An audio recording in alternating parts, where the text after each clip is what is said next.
কাল মৌলভীবাজার সফরে যাবেন প্রধানমন্ত্রী তারেক রহমান। তার আগমন কেন্দ্র করে জেলা জুড়ে চলছে প্রস্তুতি।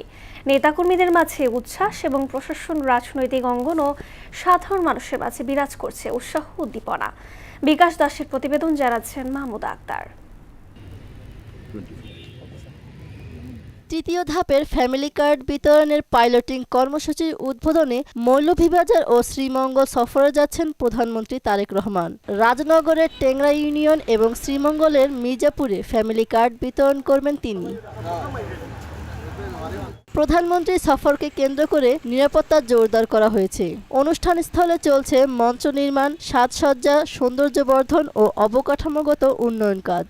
ইতোমধ্যে জেলা প্রশাসক ও দলের শীর্ষ নেতারা রাজনগর সরকারি কলেজ এবং শ্রীমঙ্গল ভিক্টোরিয়া উচ্চ বিদ্যালয়ের মাঠ পরিদর্শন করেছেন। জনাব তারেক রহমানের মৌলভীবাজার আগমন উপলক্ষে মানুষ খুব উৎসব পরিবেশে ওনার অপেক্ষা করতেছে। আমাদের মধ্যে একটা ব্যাপক সাড়া পড়ে গেছে, জনসাধারণ মুখিয়ে আছে ওনাকে দেখার জন্য, ওনার কথা শোনার জন্য। এই যে জনসভাটা মৌলভীবাজার সরকারি কলেজে মাঠে বিপুল মানুষের সমাগম হবে।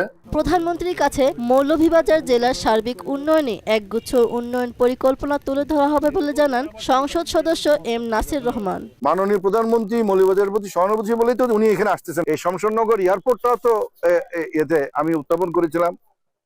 অনেকগুলি এয়ারপোর্টের কাজ আরম্ভ হয়েছে, কিন্তু পর্যায়ক্রমে শুরু হচ্ছে। তো প্রথম ধাপে ইনশাল্লাহ আমরা আশা করছি আমাদের শমশেরনগর এয়ারপোর্টে একটা সবচেয়ে কম খরচ লাগবে এবং সবচেয়ে কম সময় লাগবে। সরকার গঠনের পর মৌলভীবাজারে প্রধানমন্ত্রী তারেক রহমানের এই সফর অত্যন্ত গুরুত্বপূর্ণ, যা জেলার রাজনীতি ও উন্নয়নে নতুন মাত্রা যোগ করবে। মাহমুদা আক্তার, মোহনা সংবাদ।